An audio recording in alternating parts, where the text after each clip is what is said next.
अगर सावन के महीने में सोमवार पड़ जाए, श्रावण के महीने का सोमवार पड़े और श्रावण के महीने के सोमवार के दिन अगर नाग पंचमी पड़ जाती है और भगवान शंकर को एक कमल आता है श्वेत, एक कमल आता है नीला गुलाबी सा, हल्का सा नील वर्ण का, एक कमल हल्का सा नीला जैसा गुलाबी सा दिखता है। वो कमल यदि शिव जी को मात्र एक समर्पित कर दिया जाए, सावन के महीने के सोमवार को पड़ने वाली नाग पंचमी के दिन अगर वो नील निधि के नाम से, हे भोले बाबा आपके जीवन की सारी जितनी निधियां हैं वो नील निधि में समाहित है, और उस नील निधि के भाव से मैं ये कमल दल आपको दे रहा हूं, और बाबा को समर्पित कर कर वो कमल दल भगवान शंकर के मंदिर से लेकर आ जाओ, जिंदगी में कभी भूखे नहीं रहना पड़ेगा, सारी निधियां तुम्हारे पास में होंगी, सारी सिद्धियां तुम्हारे पास। वो नील निधि 33 वर्ष में बाबा जी 33 वर्ष में 6 बार सावन के सोमवार को नाग पंचमी पड़ी। 2026 में सावन के सोमवार को 17 तारीख को बाबा की ये शिवरात्रि फिर पड़ रही है, वापिस नाग पंचमी पड़ रही है, वापिस नाग पंचमी पड़। सावन के सोमवार पर पड़ने वाली नाग पंचमी को निधि पंचमी कहा जाता है, नील निधि पंचमी। भले वो नाग पंचमी है पर वो इतनी निधि दे देती है, तो उसके लिए स्वयं देवादिदेव महादेव की कथा करती है, स्कंद पुराण वर्णन करती है, शिव पुराण वर्णन करती है। सावन के महीने में जब सोमवार पड़े, सोमवार के दिन नाग पंचमी पड़े, नाग पंचमी के दिन जो नील पुष्प भगवान शिव को कमल का समर्पित कर देता है और उसी कमल के पुष्प को नील निधि के रूप में लेकर आ जाता है, उसके पास में कभी जिंदगी में ना अष्ट सिद्धि की कमी होती है ना नव निधि की कमी होती है। उसका वैभव, जितने संसार के लोग कर्जे में है, भले तुम्हारा बैंक का कर्जा हो, लोन का कर्जा हो, चाहे तुमने दुनिया में कहीं से भी कर्जा ले रखा हो, एक बार अभी 17 अगस्त को पड़ेगी, सोमवार को नाग पंचमी, 17 33 वर्ष में ये 7वीं बार। और हमने यहां तक कहा यदि कमल का पुष्प ना मिले तो एक महाराज जी एक पुष्प होता है वो नीले कलर का शंख जैसा हो, जो शिव जी को बड़ा प्रिय है।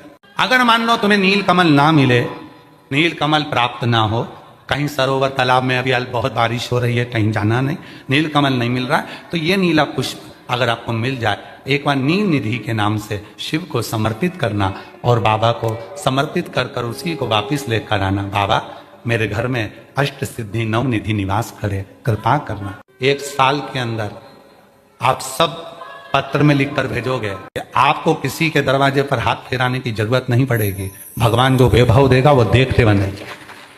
फिर हमें ना तो तप करना है, ना साधना करना है, ना कोई उपवास, ना कोई। और एक और चीज बड़ी सुंदर लिखी है महाराज, यदि डॉक्टर ने कह दिया तुम्हारे शरीर में कोई गठान है, बहुत बड़ा कोई रोग हो गया है, ये छूट नहीं रहा है, बहुत तकलीफ में पड़े हुए हो और मिट नहीं रहा, तब शिव जी के शिवलिंग पर एक दुर्वा का मुख हो जलाधारी की ओर जहां से पानी बहता, बेलपत्री का डंडी का मुख हो जहां से जल बहता जलाधारी की ओर, और 2 छोटी छोटी कटोरियों में यदि सावन महीने के सोमवार की नाग पंचमी पर अगर दूध चढ़ाया जाता है और उसको दूध चढ़ी हुई बेलपत्री और दुर्वा दोनों को लेकर आया जाता है, दुर्वा सुबह के समय द्वितीय दिवस में, जिस दिन चढ़ाओगे उस दिन द्वितीय दिवस में उसको सुबह सुबह चबाकर खा लीजिए, और बेलपत्री को जिस कक्ष में आप सोते हैं उस कक्ष में उसको रख लीजिए, कहीं पर भी हमेशा के लिए। जो शरीर का रोग है वो धीरे धीरे मिटेगा ही, और 4 से 6 महीने के अंदर बड़े से बड़ा रोग सारी रिपोर्टें नील आकर सामने खड़ी हुई। ये कोई साधारण नहीं है, सावन महीने का सोमवार उस दिन पड़ने वाली नाग पंचमी। आप सबको तो साधुता है, आपकी बार 17 अगस्त को पड़ रही है, और बाबा की कृपा से आपको ये कथा श्रवण करने को मिल गई नील निधि की। हर जगह पर वही है, कथा वही है, जल भी आप चढ़ा रहे हो, दूध भी आप चढ़ा रहे हो, बेलपत्र भी चढ़ा रहे हो, पर तरीके अलग है। बाबा जी कई लोग कहते हैं कि हम तो पहले भी जल चढ़ाते थे, हम तो पहले भी बेलपत्र चढ़ाते थे, आप लोग भी चढ़ाते थे पहले भी जल, पहले भी बेलपत्र चढ़ाते थे, पहले भी पूजन करते थे, तो अब ऐसा क्या होने लगा कि अब लोग जल चढ़ाते हैं, अब लोग बेलपत्र चढ़ाते हैं और उनकी मनोकामना पूरी हो जाती है। पहले भी लोग जल चढ़ाते थे, पहले भी मंदिर जाते थे, फिर आज के जमाने में ऐसा क्या कर दिया जो दुनिया के लोगों के काम होने लगे? हुआ कुछ नहीं, शिव महापुराण ने यही करा। शिव कथा में बेलपत्री सब चढ़ाते थे, जल सब चढ़ाते थे, पर उसको चढ़ाने का जो तरीका है बस वो आपने अपनी जिंदगी में उतार लिया और उसका फल मिलना प्रारंभ हो गया। सावन के महीने में जो सोमवार है उस दिन नाग पंचमी, उस दिन नील निधि का प्रयोग करिए। आप कितने भी, हम तो यहां तक कहेंगे जितने किसी ना किसी रूप में कर्ज में डूबे, परेशान है, दुकान नहीं चल रही, व्यापार नहीं चल रहा, परेशानी हो गई, कोई ने जमीन पर कब्जा कर लिया, कोई ने कुछ कर लिया, कोई ने कुछ कर लिया, जितने हैं सब करो। और एक नील पुष्प, नील कमल के भाव से, नीला कमल मिल जाए तो ठीक है, नहीं मिले तो नील पुष्प जो अभी दर्शन कराया। अब आते हैं जिनके बच्चे एजुकेशन कर रहे हैं, पढ़ाई कर रहे हैं, कंपटीशन एग्जाम दे रहे हैं और उन बच्चों का सिलेक्शन नहीं हो रहा। और ये कथा स्वयं विश्वनाथ बांचने के लिए आए।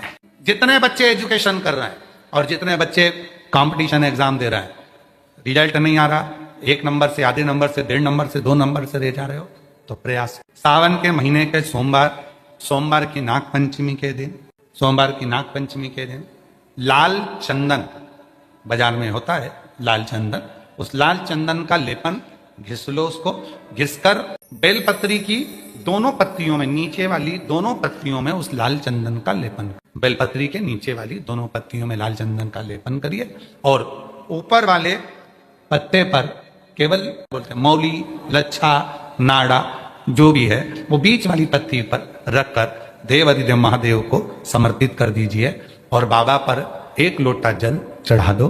शिव जी से प्रार्थना कर कर बेलपत्री वहीं छोड़ो, लच्छा लेकर आ जाओ और अपने हाथ में या अपने कमरे में उसको संभाल कर रखो। जब तुम्हारा विल पावर कमजोर हो, जब तुम्हें लगे कि मुझे ये कंपटीशन एग्जाम निकालना है, उस समय पर भले एग्जाम में तुम्हें बांध कर नहीं जाने दें, पर उसके पहले तक भी तुम्हारे शरीर के पास में वो लच्छा होना चाहिए।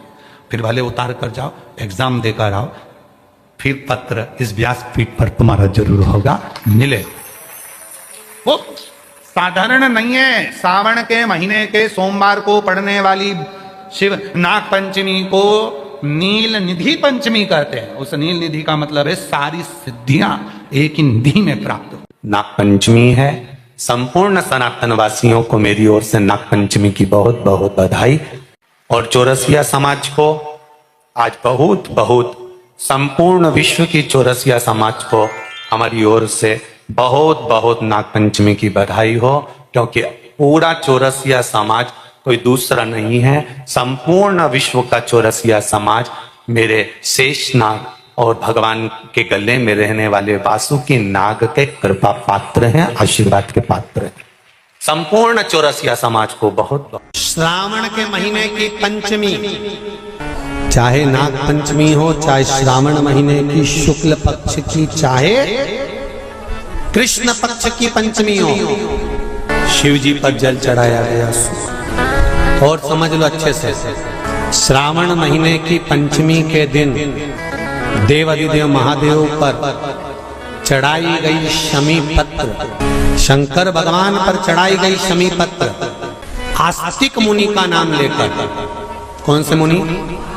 आस्तिक मुनि का नाम लेकर शमी पत्र को वापस उठाकर उसको अपने दरवाजे की चौखट पर कहीं पर भी या द्वार पर कहीं पर भी एक ओर रख देने पर घर के अंदर, बगीचे के अंदर सर्प प्रवेश नहीं करता। ध्यान रखिए, सर्प प्रवेश नहीं करेगा। शमी पत्र समर्पित करने पर, उस शमी पत्र को आस्तिक मुनि का स्मरण करने, कौन से मुनि है?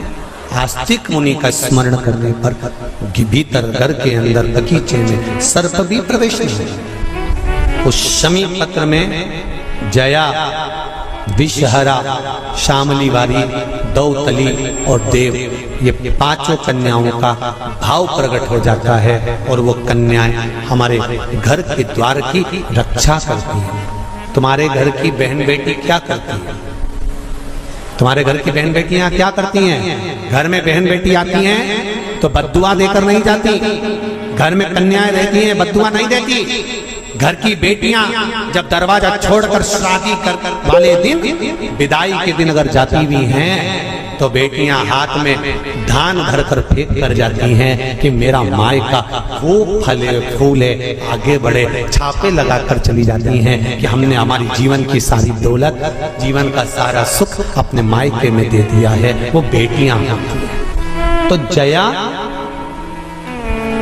विषहरा, शामली बारी, दौतली, देव, ये उस घर में निवास करती हैं जिससे ये घर में हम रक्षा कर सकते,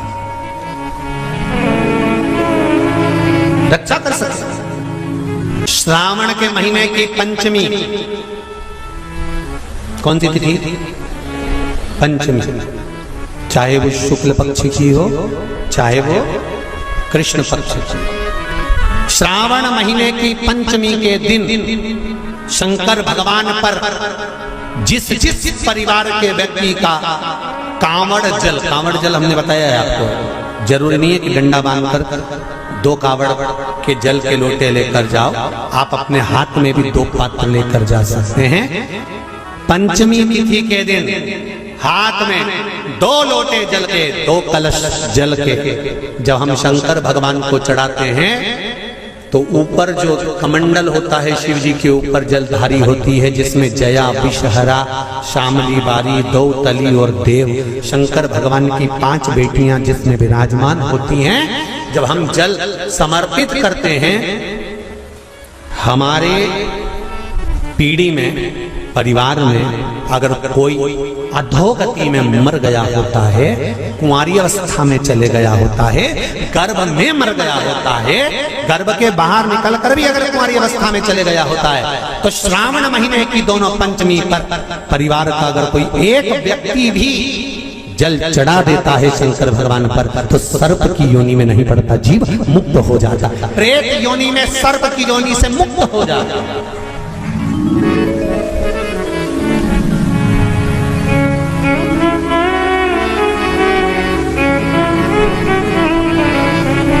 महाराज, हमारे यहाँ सांपों की पूजन कौन से दिन होती है, कौन सी तिथि में करते हैं? जम के बोलो जरा। नाग पंचमी।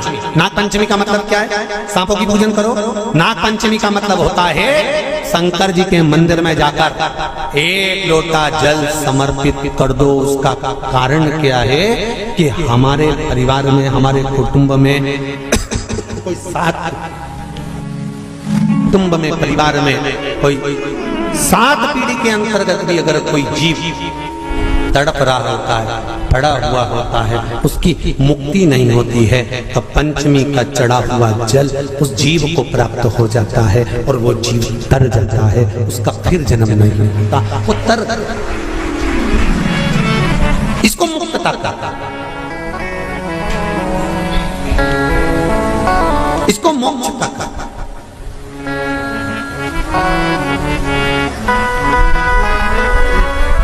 ये मोक्ष, इसी से कहेंगे कि ये मुक्त। महाराज,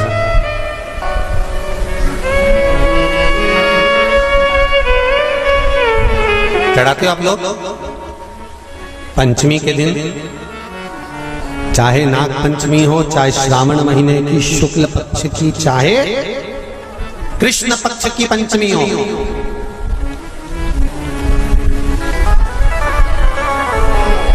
शिव जी पर जल चढ़ाया गया।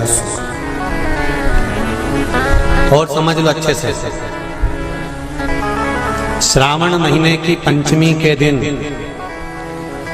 देवाधिदेव महादेव पर चढ़ाई गई शमी पत्र,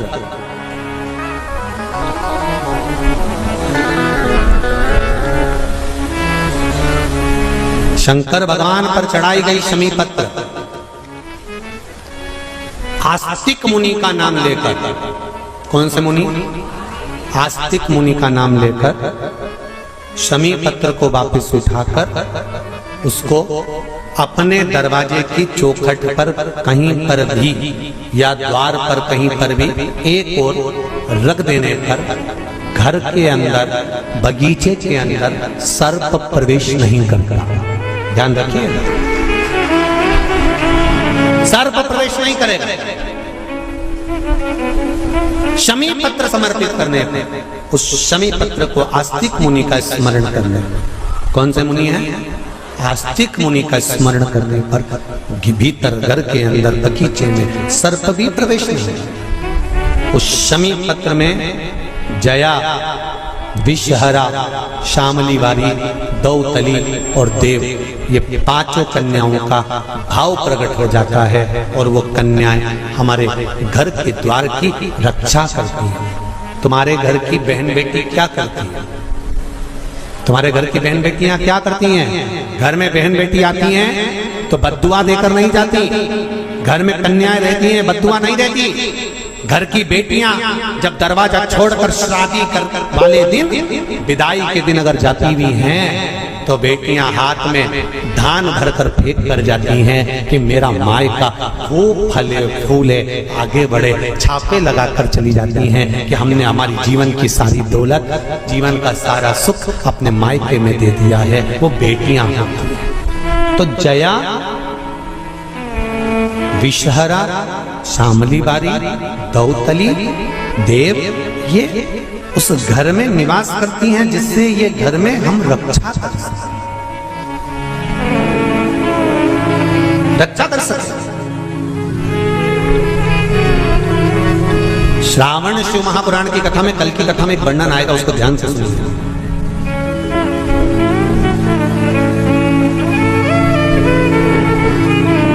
उदर, पेट, सारी बीमारियों का केंद्र बिंदु है। सारी बीमारियों का केंद्र बिंदु हमारा उदर। कहीं इसमें तकलीफ होती है, एसिडिटी बन जाती है, कोई बड़ी बड़ी बीमारियां इसी के माध्यम से, पेट के माध्यम, तो उसके लिए कल की कथा में श्रावण के महीने का बड़ा सुंदर भाव प्रकट होगा कि हमारे उदर से जुड़े हुए प्रॉब्लम, केवल एक तिथि और एक ही दिन शंकर भगवान पर जल चढ़ाकर उस जल का 3 बार आचमन करने पर ही उदर की बीमारी मिट जाती है। वो श्रावण के महीने का बड़ा सुंदर कथा है, उसको अपन श्रवण करते हुए आगे वो श्रावण। सावन के महीने में पार्वती जी ने और गंगा जी ने ये चतुर्मास में जितना सौभाग्य का दान दिया है, उनके बराबर दुनिया का कोई व्यक्ति इतना सौभाग्य का दान नहीं दे सकता। सौभाग्यवती नारियां अखंड सौभाग्य के लिए भाग्य सूचक वस्तुओं का जो दान करता है वो जीवन में कभी विधवा नहीं होता। महाराज वो 8 वस्तुएं बताई हैं। पहला कुमकुम,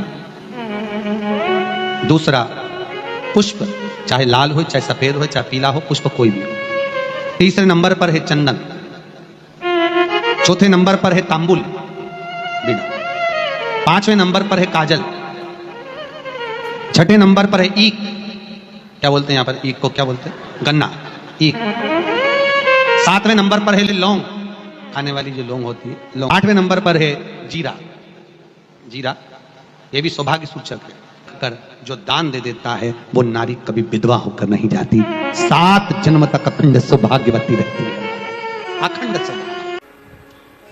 7 बेलपत्र भगवान शंकर के शिवलिंग पर चढ़ाकर सावन के महीने में 2 लोटा जल शंकर भगवान को, आप लोगों को मालूम है ना, सारे समय पर 1 लोटा जल और सावन में 2 लोटा जल। सावन के महीने में 2 लोटा जल शिव जी को चढ़ाया।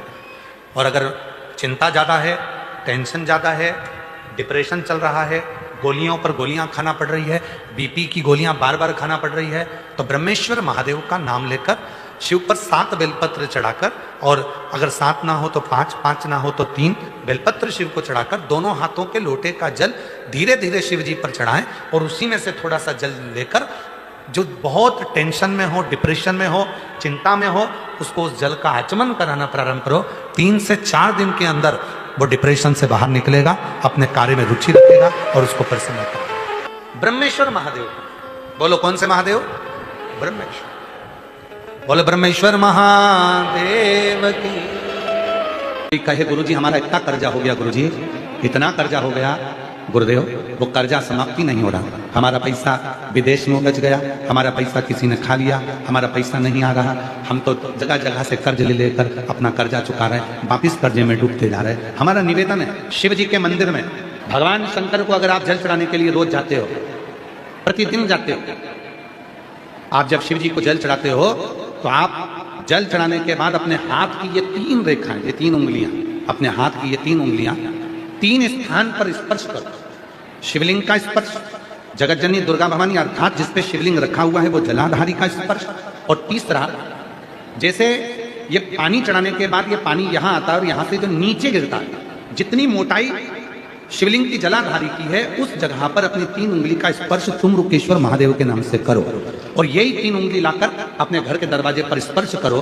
धीरे धीरे गया हुआ पैसा वापिस आएगा और कर्जे से तुम मुक्त जरूर हो। इतनी अड़चने, जीवन की जितनी अड़चने हैं, ये तुमरुका जी के नाम का स्मरण करने से, तुम रुकेश्वर महादेव का स्मरण करने से छूट। सावधानी से समझना, सावन का महीना है, बहुत प्रेम से समझिएगा। शिव की परिक्रमा जब हम करते हैं, उस परिक्रमा का फल हमें बाबा कब प्रदान करते हैं, वो समझने वाला विषय। हमारे शास्त्र कहते हैं कि शंकर की 3 परिक्रमा करो, या भगवान की 3 परिक्रमा करो, या देवता की 3 परिक्रमा करो। परिक्रमा का फल कब मिलता? परिक्रमा का अंश फल कब मिलता? शिवलिंग जलाधारी मंदिर के बीचों बीच है।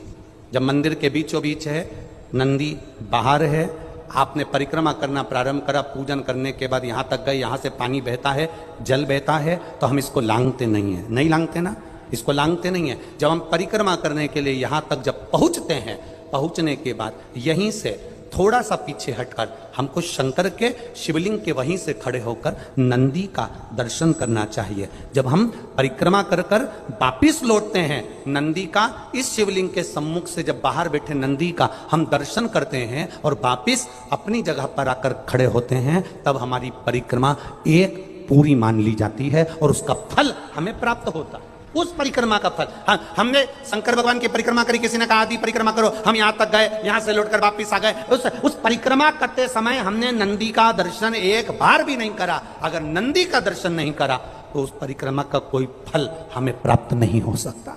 उस परिक्रमा का कोई फल हमें प्राप्त नहीं। अब 3 परिक्रमा हमारा वर्णन किया, तो 3 परिक्रमा क्या करोगे? यहाँ वापिस आओगे, यहाँ वापिस जाओगे क्या? बोलो जम के, वापिस जाओगे क्या? नहीं। 3 परिक्रमा शंकर भगवान की जो वर्णन करी गई, यहां से चले, यहां पहुंचे, पहुंचने के बाद आपने यहां शिव जी का शिवलिंग के वहीं से नंदी का दर्शन करा, फिर वापिस पलटे, फिर नंदी का दर्शन करा, फिर पलटे, फिर नंदी का दर्शन करा। यहां खड़े होकर आप जब 3 बार नंदी का दर्शन कर लेते हो, एक ही परिक्रमा में 3 बार नंदी का दर्शन कर लेते हो, तो 3 परिक्रमा का फल प्राप्त हो जाता है और हमारा वो कार्य सफल हो जाता है। 3 परिक्रमा का फल हमें प्राप्त